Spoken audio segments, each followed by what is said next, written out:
Hello guys, welcome to the channel maths concept academy. मेरा नाम रवि। मैं आपके लिए मैथमेटिकल कंटेंट और साथ ही साथ केबीएस की अपडेट लेके आता हूँ। तो ये डे 10 होगा या 11, मुझे एग्जैक्टली अभी याद नहीं है। कुछ दिन से थोड़ा इनकंसिस्टेंसी है, कोई बात नहीं। चलो, तो हम ये इंग्लिश वो कैब वाला सेक्शन कर रहे हैं। इसमें हम आपको 4 से 5 नंबर दिलाएंगे, ये फैक्ट है, ठीक है ना। चलो, तो हमने स्टार्ट किया रूट वर्ड से।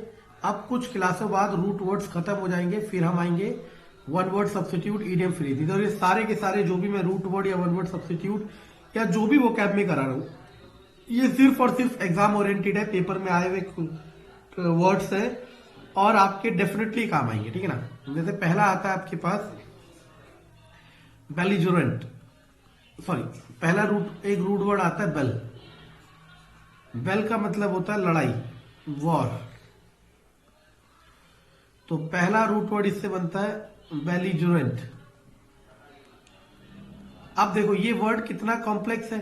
अगर आप इसे बेल रूट वर्ड नहीं पता हो तो इसे याद करना बहुत मुश्किल है। तो इसका मतलब है झगड़ालू, सॉरी, झगड़ालू मतलब क्वारलसम। ये वाला वर्ड भी पहले आता था, लेकिन अब ये क्वारल से हर कोई पता लगा देता है, इसलिए अब ये नहीं आता। अगला होता है बेलिकोस। बेलिकोस का मतलब होता है डिस्प्यूटेबल, डिस्प्यूटेबल मतलब विवादास्पद।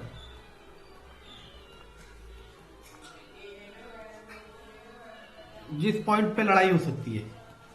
अगला होता है एंटीबेलम। देखो एंटी मतलब पता है ना, एंटीसीडेंट पढ़ा होगा। चलो आज का होमवर्क मिल गया। होमवर्क पहला वर्ड आ गया एंटीसीडेंट। एंटी मतलब होता है पहले,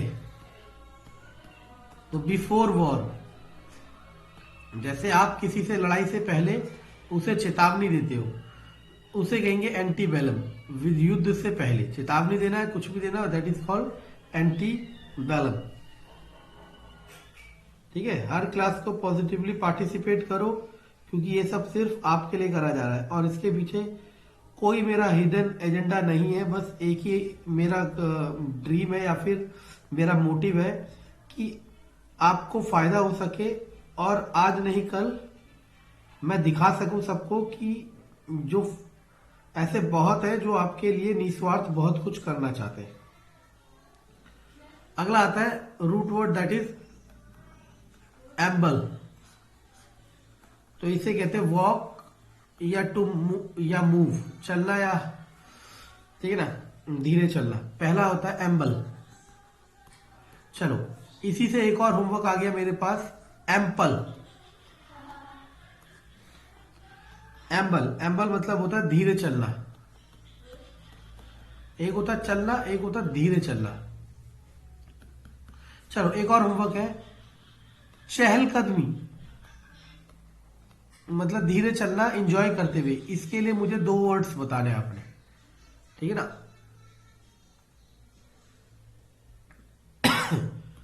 अगला एम्बुलेंट। चहलकदमी मतलब मैं सैर सपाटा वाला कह रहा हूं, जब हम घूमते हैं नजारों को एंजॉय करने के लिए। एम्बुलेंट, एम्बुलेंट का मतलब होता है वॉकिंग और मूविंग अराउंड। वॉकिंग और मूविंग अराउंड मतलब जो जो चल फिर सके, ठीक है ना। अगला आता है एम्बुलेंस। ये तो हमें पता ही है, ठीक है। ऐसा बिल्कुल नहीं होता। देखो मैं आपको क्लियर कट बता देता हूं कि हर रूट वर्ड फॉलो करें। कई शब्द होते हैं जो रूट वर्ड बिल्कुल फॉलो नहीं करते, हम उन्हें भी पढ़ते हैं। क्योंकि हमारा मेन गोल होता है कि अपने एग्जाम में क्वालिफाई करना। अभी इस बात पे बिल्कुल भी रिगिड नहीं बनना अपने कि ऐसा क्यों हो रहा है। पहले एक बार एग्जाम क्वालिफाई कर लो, उसके बाद आप सोच सकते हो कि ऐसा क्यों नहीं हो रहा, ठीक है ना। अभी फिलहाल आपको नहीं करना, ठीक है ना। चलो एक और रूट वर्ड आ गया, इसका नाम है जुवेन, यंग। तो पहला होता है जुवेनाइल, ये तो सबको पता है, बच्चों जैसा। दूसरा रूट वर्ड होता है रीजुवेनेट। ये रूट वर्ड ये वर्ड बहुत अच्छा है, ठीक है ना। तो इसका मतलब होता है to bring back to youthful strength, समझे, युवा अवस्था की तरफ वापस जाना, ये बहुत जरूरी है। रिजुनोवेट, जैसे आप उदास थे, आपकी जिंदगी बोरिंग थी, आपने एक्सरसाइज करना शुरू किया, योगा करना शुरू किया, मेडिटेशन करना शुरू किया, तो आप कह सकते हो दीज हैबिट्स रिजुनोवेट मी।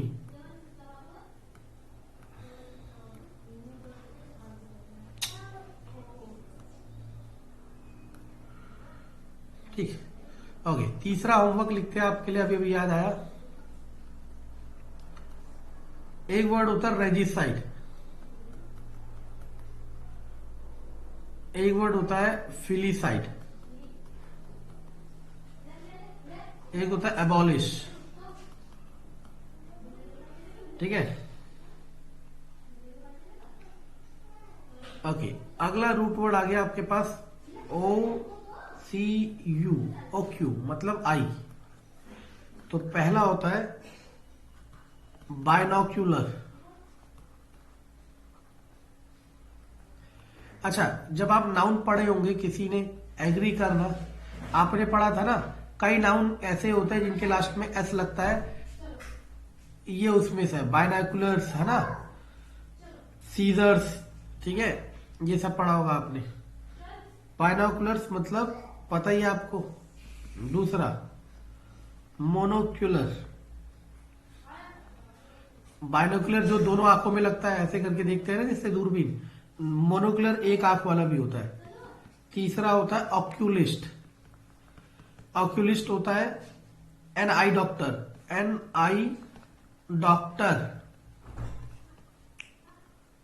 ठीक है ना, आंखों के डॉक्टर को ऑक्यूलिस्ट भी कहते हैं।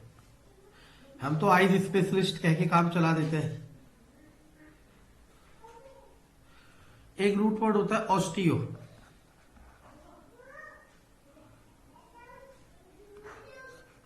ऑस्टियो मतलब होता है बोन। तो पहला होता है ऑस्टियो आर्थ्रिटिस, इसे तो याद रखना, कईयों के होते नहीं है, जॉइंट्स में दर्द होता है या फिर जलन जैसी होती है, इसे कहते हैं हड्डियों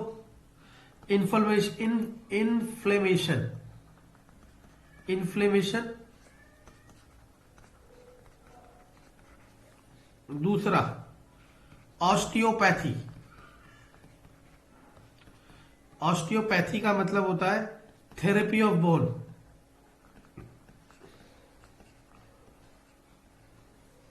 तीसरा होता है ऑस्टियोलॉजी, ऑस्टियोलॉजी का मतलब होता है the study of bone, the study of bones. देखो रूट वर्ड से याद हो गया, लॉजी मतलब स्टडी, ऑस्टियो मतलब बोन्स, क्लियर है ना। और डेली क्लासेस को देखो, ठीक है ना।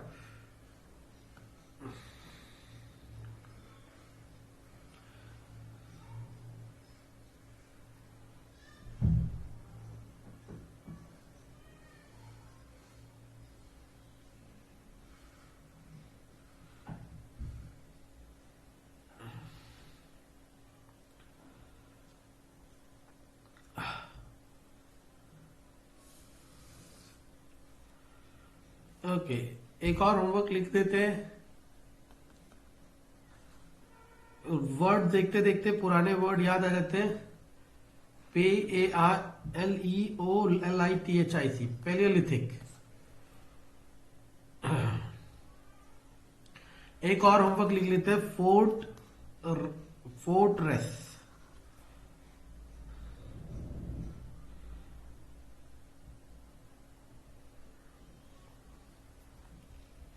अच्छा, होमवर्क आज बहुत ज्यादा देना है क्योंकि मैं चाहता हूं आप याद करो। एडलिब, अगला एडजॉन।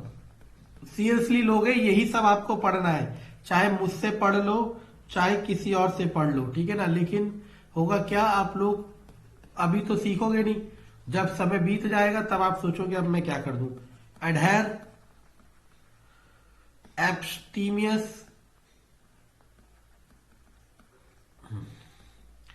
और एब्रेड और पायरोटेक्निक, ठीक है ना। तो आई होप आप लोगों को पसंद आया होगा, तो वीडियो को लाइक सब्सक्राइब शेयर जरूर करना, क्योंकि मैं सिर्फ और सिर्फ ये आपके फायदे के लिए